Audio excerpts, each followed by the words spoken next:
ओम शांति। 17 अप्रैल 2025। आज की मुरली। मीठे बच्चे, यह रूहानी हॉस्पिटल तुम्हें आधा कल्प के लिए एवर हेल्दी बनाने वाली है। यहाँ तुम देही अभिमानी होकर बैठो। प्रश्न: धंधा आदि करते भी कौन सा डायरेक्शन बुद्धि में याद रहना चाहिए?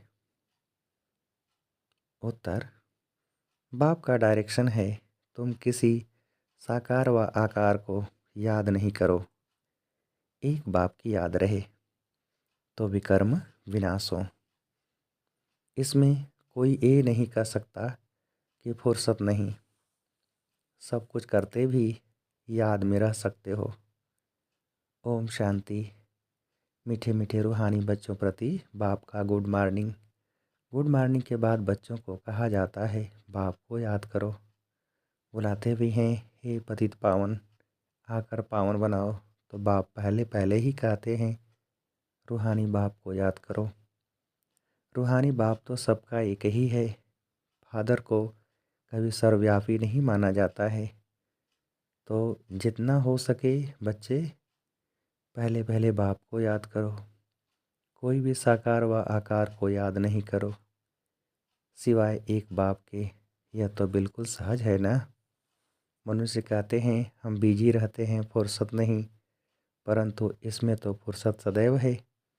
बाप युक्ति बतलाते हैं। ये भी जानते हो बाप को याद करने से ही हमारे पाप भस्म होंगे। मुख्य बात है यह, धंधे आदि की कोई मना नहीं है। वह सब करते हुए सिर्फ बाप को याद करो तो विकर्म विनाश हो। यह तो समझते हैं हम पतित हैं। साधु संत ऋषि मुनि आदि सब साधना करते हैं। साधना की जाती है भगवान से मिलने की। सो जब तक उनका परिचय न हो तब तक तो मिल नहीं सकते। तुम जानते हो बाप का परिचय दुनिया में कोई को भी नहीं है। देह का परिचय तो सबको है। बड़ी चीज़ का परिचय झट हो जाता है। आत्मा का परिचय तो जब बाप आए तब समझाए। आत्मा और शरीर दो चीज़ें हैं। आत्मा एक स्टार है और बहुत सूक्ष्म है, उनको कोई देख नहीं सकते। तो यहाँ जब आकर बैठते हैं तो देही अभिमानी होकर बैठना है। यह भी एक हॉस्पिटल है ना। आधा कल्प के लिए एवर हेल्दी होने की। आत्मा तो है अविनाशी, कभी विनाश नहीं होती। आत्मा का ही सारा पार्ट है। आत्मा कहती है मैं कभी विनाश को नहीं पाती हूँ। इतनी सब आत्माएं अविनाशी हैं। शरीर है विनाशी। अब तुम्हारी बुद्धि में यह बैठा हुआ है कि हम आत्मा अविनाशी हैं। हम 84 जन्म लेते हैं। यह ड्रामा है। इसमें धर्म स्थापक कौन कौन कब आते हैं, कितने जन्म लेते होंगे, यह तो जानते हो। 84 जन्म जो गाए जाते हैं जरूर किसी एक धर्म के होंगे। सभी के तो हो न सके। सब धर्म इकट्ठे तो आते नहीं। हम दूसरों का हिसाब क्यों बैठ निकालें। जानते हैं फलाने फलाने समय पर धर्म स्थापन करने आते हैं, उसकी फिर वृद्धि होती है। सब सतो प्रधान से तमो प्रधान तो होने ही हैं। दुनिया जब तमो प्रधान होती है तब फिर बाप आकर सतो प्रधान सतयुग बताते हैं। अभी तुम बच्चे जानते हो हम भारतवासी ही फिर नई दुनिया में आकर राज्य करेंगे और कोई धर्म नहीं होगा। तुम बच्चों में भी जिनको ऊंच मर्तबा लेना है वह जास्ती याद में रहने का पुरुषार्थ करते हैं और समाचार भी लिखते हैं कि बाबा हम इतना समय याद में रहता हूँ। कई तो पूरा समाचार लज्जा के मारे देते नहीं। समझते हैं बाबा क्या कहेंगे, पर मालूम तो पड़ता है ना। स्कूल में टीचर स्टूडेंट को कहेंगे ना कि तुम अगर पढ़ेंगे नहीं तो फेल हो जाएंगे। लौकिक माँ बाप भी बच्चे की पढ़ाई से समझ जाते हैं यह तो बहुत बड़ा स्कूल है, यहाँ तो नंबरवार बिठाया नहीं जाता है। बुद्धि से समझा जाता है नंबरवार तो होते ही हैं ना। अब बाबा अच्छे अच्छे बच्चों को कहाँ भेज देते हैं। वह फिर चले जाते हैं तो दूसरे लिखते हैं हमको महारथी चाहिए। तो ज़रूर समझते हैं वह हमसे होशियार नामी गिरामी है। नंबरवार तो होते हैं ना, प्रदर्शनी में भी अनेक प्रकार के आते हैं। तो गाइड्स भी खड़े रहने चाहिए जांच करने के लिए। रिसीव करने वाले तो जानते हैं यह किस प्रकार का आदमी है, तो उनको फिर इशारा करना चाहिए कि इनको तुम समझाओ। तुम भी समझ सकते हो। First grade, second grade, third grade सब हैं। वहाँ तो सबकी सर्विस करनी ही है। कोई बड़ा आदमी है तो ज़रूर बड़े आदमी की खातिरी तो सब करते ही हैं। यह कायदा है। बाप अथवा टीचर बच्चों की क्लास में महिमा करते हैं। यह भी सबसे बड़ी खातिरी है। नाम निकालने वाले बच्चों की महिमा अथवा खातिरी की जाती है। यह फलाना धनवान है, रिलीजियस माइंडेड है, यह भी खातिरी है ना। अब तुम ये जानते हो ऊंच ते ऊंच भगवान है, कहते भी हैं बरोबर ऊंच ते ऊंच है, परंतु फिर बोलो उनकी बायोग्राफी बताओ तो कह देंगे सर्वव्यापी है। बस एकदम नीचे कर देते हैं। अब तुम समझा सकते हो सबसे ऊंचे ते ऊंचे भगवान वह है मूल वतनवासी। सूक्ष्म वतन में हैं देवताएं, यहाँ रहते हैं मनुष्य। तो ऊंच ते ऊंच भगवान वह निराकार ठहरा। अभी तुम जानते हो हम जो हीरे मिसल थे सो फिर कौड़ी मिसल बन पड़े हैं। फिर भगवान को अपने से भी जास्ती नीचे ले गए हैं। जानते ही नहीं है तुम भारतवासियों को ही पहचान मिलती है कि फिर पहचान कम हो जाती है। अभी तुम बाप की पहचान सबको देते जाते हो। ढेरों को बाप की पहचान मिलेगी। तुम्हारा मुख्य चित्र है ही यह त्रिमूर्ति गोला झाड़। इनमें कितनी रोशनी है यह तो कोई भी कहेंगे। ये लक्ष्मी नारायण सतयुग के मालिक थे। अच्छा, सतयुग के आगे क्या था ये भी अभी तुम जानते हो। अभी है कलयुग का अंत और है भी प्रजा का प्रजा पर राज्य। अभी राजाई तो है नहीं। कितना फर्क है। सतयुग के आदि में राजाएं थे और अभी कलयुग में भी राजाएं हैं। भल कोई वह पावन नहीं है, परंतु कोई पैसा देकर भी टाइटल ले लेते हैं। महाराजा तो कोई है नहीं, टाइटल खरीद कर लेते हैं। जैसे पटियाला का महाराजा, जोधपुर बीकानेर का महाराजा, नाम तो लेते हैं ना। यह नाम अविनाशी चला आता है। पहले पवित्र महाराजाएं थे, अभी हैं अपवित्र। राजा महाराजा अक्षर चला आता है। इन लक्ष्मी नारायण के लिए कहेंगे ये सतयुग के मालिक थे। किसने राजे लिया अभी तुम जानते हो। राजाई की स्थापना कैसे होती है। बाप कहते हैं मैं तुमको अभी पढ़ाता हूँ 21 जन्मों के लिए। वह तो पढ़कर इसी जन्म में ही बैरिस्टर आदि बनते हैं। तुम अभी पढ़कर भविष्य महाराजा महारानी बनते हो। ड्रामा प्लान अनुसार नई दुनिया की स्थापना हो रही है। अभी है पुरानी दुनिया। भल कितने भी अच्छे अच्छे बड़े महल हैं, परंतु हीरे जवाहरातों के महल तो बनाने की कोई में ताकत नहीं है। सतयुग में यह सब हीरे जवाहरातों के महल बनाते हैं ना, बनाने में कोई देरी थोड़ी ही लगती है। यहाँ भी अर्थक्वेक आदि होती है तो बहुत कारीगर लगा देते हैं। 1-2 वर्ष में सारा शहर खड़ा कर देते हैं। नई दिल्ली बनाने में करके 8-10 वर्ष लगे। परंतु यहाँ के लेबर और वहाँ के लेबर्स में तो फर्क रहता है ना। आजकल तो नए नए इन्वेंशन भी निकालते रहते हैं। मकान बनाने की साइंस का भी जोर है। सब कुछ तैयार मिलता है, झट फ्लैट तैयार, बहुत जल्दी जल्दी बनते हैं। तो यह सब वहाँ काम में तो आते हैं ना। ये सब साथ चलने हैं, संस्कार तो रहते हैं ना। ये साइंस के संस्कार भी चलेंगे। तो अब बाप बच्चों को समझाते रहते हैं पावन बनना है तो बाप को याद करो। बाप भी गुड मॉर्निंग कर फिर शिक्षा देते हैं। बच्चे बाप की याद में बैठे हो, चलते फिरते बाप को याद करो, क्योंकि जन्म जन्मांतर का सिर पर बोझा है। सीढ़ी उतरते उतरते 84 जन्म लेते हैं, अभी फिर एक जन्म में चढ़ती कला होती है। जितना बाप को याद करते रहेंगे उतना खुशी भी होगी, ताकत मिलेगी। बहुत बच्चे हैं जिनको आगे नंबर में रखा जाता है, परंतु याद में बिल्कुल रहते नहीं। फल ज्ञान में तीखे हैं, परंतु याद की यात्रा है नहीं। बाप तो बच्चों की महिमा करते हैं, यह भी नंबर 1 में है तो ज़रूर मेहनत भी करते होंगे ना। तुम हमेशा समझो कि शिव बाबा समझाते हैं तो बुद्धि योग वहाँ लगा रहेगा।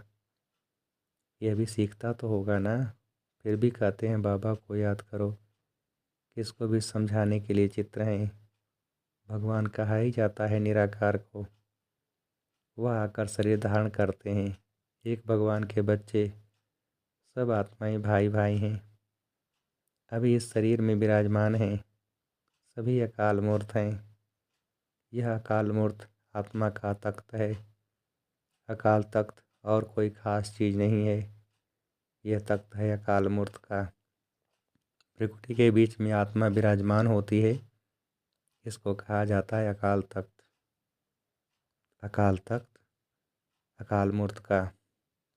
आत्माएं सब अकाल हैं, कितनी अति सूक्ष्म हैं। बाप तो है निराकार, वह अपना तख्त कहाँ से लाए। बाप कहते हैं मेरा भी यह तख्त है, मैं आकर इस तख्त का लोन लेता हूँ। ब्रह्मा के साधारण बूढ़े तन में अकाल तख्त पर आकर बैठता हूँ। अभी तुम जान गए हो, सब आत्माओं का यह तख्त है। मनुष्य की ही बात की जाती है, जानवरों की तो बात नहीं। पहले जो मनुष्य जानवर से भी बदतर हो गए हैं वह तो सुधरें। कोई जानवर की बात पूछे, बोलो पहले अपना तो सुधार करो। सतयुग में तो जानवर भी बड़े अच्छे फर्स्ट क्लास होंगे, किचड़ा आदि कुछ भी नहीं होगा। किंग के महल में कबूतर आदि का किचड़ा हो तो दंड डाल दे, जरा भी किचड़ा नहीं। वहाँ बड़ी खबरदारी रहती है, पहरे पर रहते हैं, कभी कोई जानवर आदि अंदर घुस न सके। बड़ी सफाई रहती है। लक्ष्मी नारायण के मंदिर में भी कितनी सफाई रहती है। शंकर पार्वती के मंदिर में कबूतर भी दिखाते हैं, तो ज़रूर मंदिर को भी खराब करते होंगे। शास्त्रों में तो बहुत दंत कथाएँ लिख दी हैं। कभी बाप बच्चों को समझाते हैं, उनमें भी थोड़े हैं जो धारणा कर सकते हैं, बाकी तो कुछ नहीं समझते। बाप बच्चों को कितना प्यार से समझाते हैं, बच्चे बहुत बहुत मीठे बनो, मुख से सदैव रत्न निकलते रहें। तुम हो रूप बसंत, तुम्हारे मुख से पत्थर नहीं निकलने चाहिए। आत्मा की ही महिमा होती है। आत्मा कहती है मैं प्रेसिडेंट हूँ, फलाना हूँ, मेरे शरीर का नाम यह है। अच्छा, आत्माएं किसके बच्चे हैं? एक परमात्मा के, तो ज़रूर उनसे वर्षा मिलता होगा। वह फिर सर्वव्यापी कैसे हो सकता है? तुम समझते हो हम भी पहले कुछ नहीं जानते थे, अभी कितनी बुद्धि खुली है। तुम कोई भी मंदिर में जाएंगे समझेंगे या तो सब झूठे चित्र हैं। 10 भुजाओं वाला, हाथी की सूंड वाला कोई चित्र होता है क्या? यह सब है भक्ति मार्ग की सामग्री।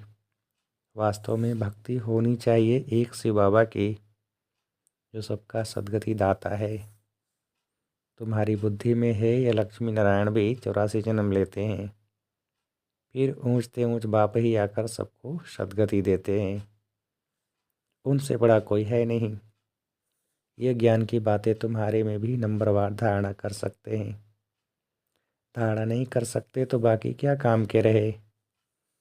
कई तो अंधों की लाठी बनने के बदले अंधे बन जाते हैं। गौ जो दूध नहीं देती तो उसे पिंजरपुर में रखते हैं, ये भी ज्ञान का दूध नहीं दे सकते हैं। बहुत हैं जो कुछ पुरुषार्थ नहीं करते, समझते नहीं कि हम कुछ तो किसका कल्याण करें, अपनी तकदीर का ख्याल ही नहीं रहता है। बस जो कुछ मिला सो अच्छा, तो बाप कहेंगे इनकी तकदीर में नहीं है।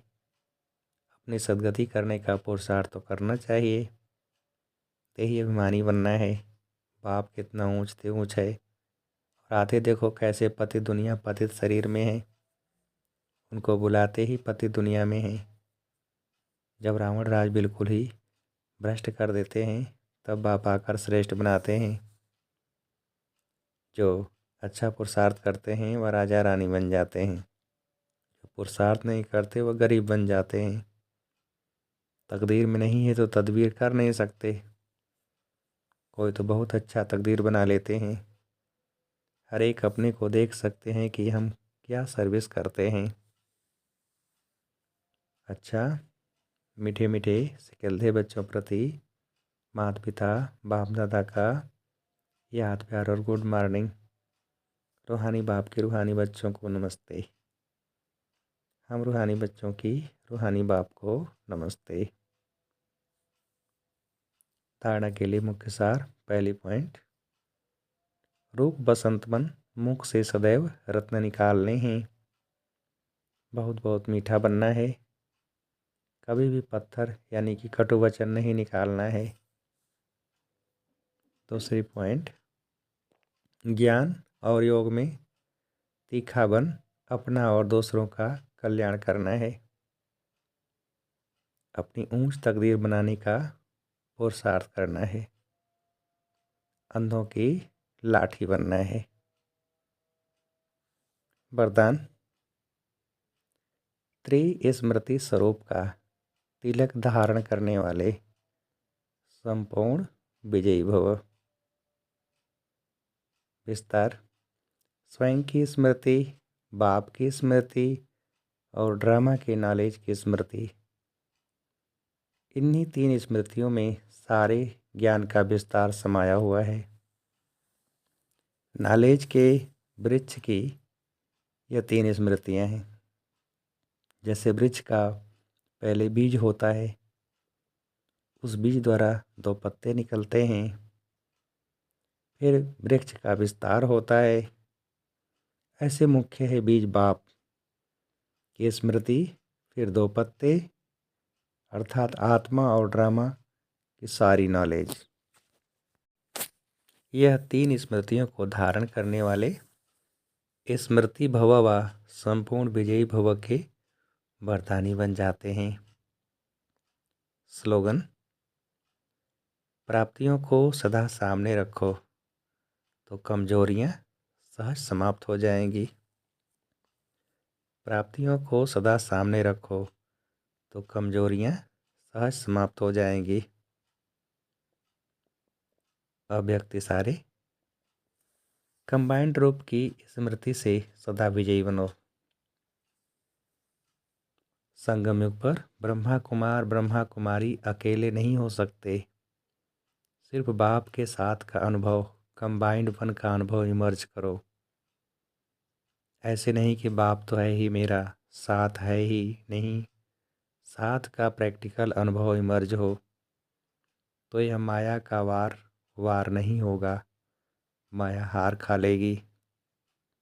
सिर्फ घबराओ नहीं, क्या हो गया, हिम्मत रखो, बाप के साथ को स्मृति में रखो तो विजय आपका जन्म सिद्ध अधिकार है। अच्छा, ओम शांति।